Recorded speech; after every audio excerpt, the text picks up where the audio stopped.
Now let us do the question answer of this chapter. First question is, what are the three periods of history? Why is history divided into these periods? History के तीन periods कौन कौन से हैं?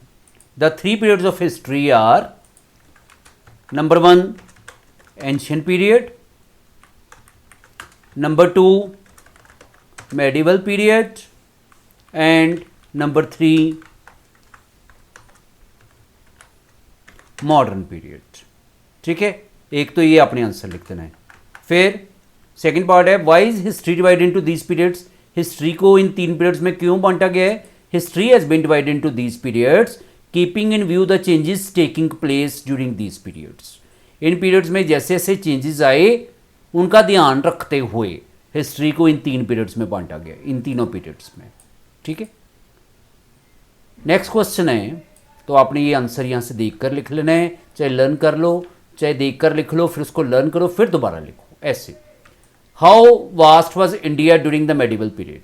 Medieval period में India कितना vast था? India extended from Afghanistan in the west to Myanmar in the east. Afghanistan से लेकर म्यांमार तक फैला हुआ था. म्यांमार के साथ चाहे आप ब्रैकेट में बर्मा लिख सकते हो. ठीक है, अफगानिस्तान से लेकर बर्मा तक, म्यांमार तक फैला हुआ था. इसमें कौन कौन से कंट्रीज आते थे? Congested the countries of Afghanistan, Pakistan, Nepal, Bangladesh, से सारे देश जो है वो इंडिया में ही आते थे.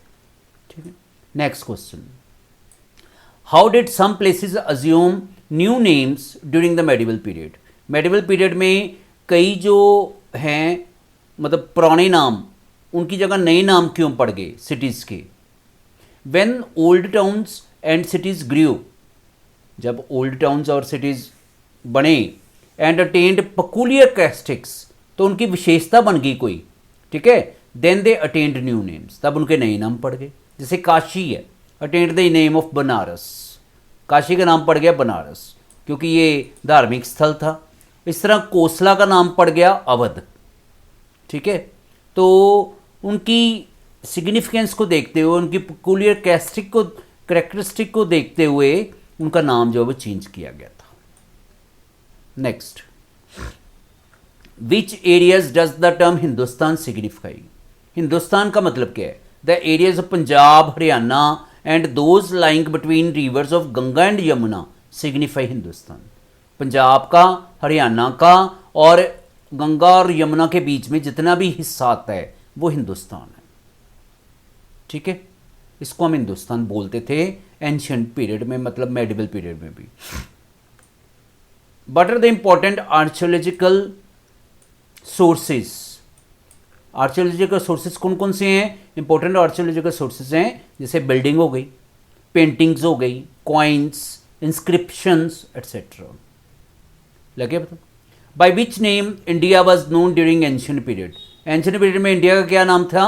India was known by the names of, Bharat बोलते थे उसको, भारतवर्ष भी बोलते थे, हिंद भी बोलते थे, हिंदुस्तान भी बोलते थे, Al Hind during the ancient period. Ancient period में उनको ये नाम कहकर बुलाते थे. Next, give a brief account of three periods of history के बारे में बताओ. The three periods of history are ancient period, medieval period and modern period. ये तीन पीरियड है. The period from prehistoric times to about 8th century AD is called ancient period. जो मतलब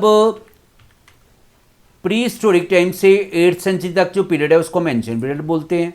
इस तरह जो 8th सेंचुरी से लेकर 18th सेंचुरी तक है उसको हम मेडिवल पीरियड बोलते हैं. ये देखो, the period from 8th century to about 18th century is called medieval period.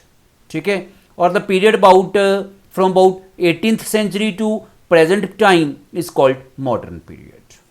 इसको मॉडर्न पीरियड बोलते हैं.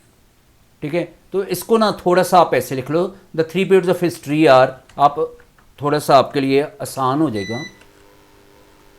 नंबर वन, पहले आप ऐसे लिखो, नंबर वन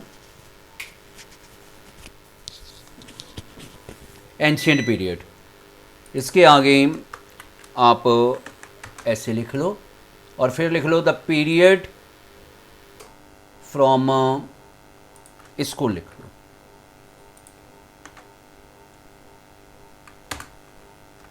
ठीक है।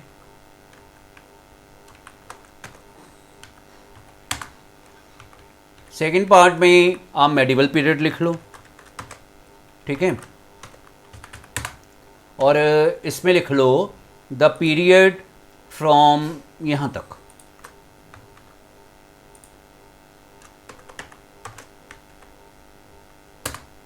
ठीक है। फिर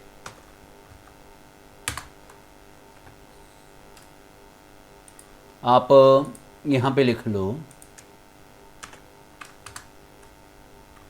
नंबर 3 पे आप लिख लो ये वाला modern period, the period from यहाँ, the period from about 18th century AD to the present time is called modern period. तो ऐसे तीनों को आप एक्सप्लेन कर सकते हो। लगे पता, ऐसे आपने करना है।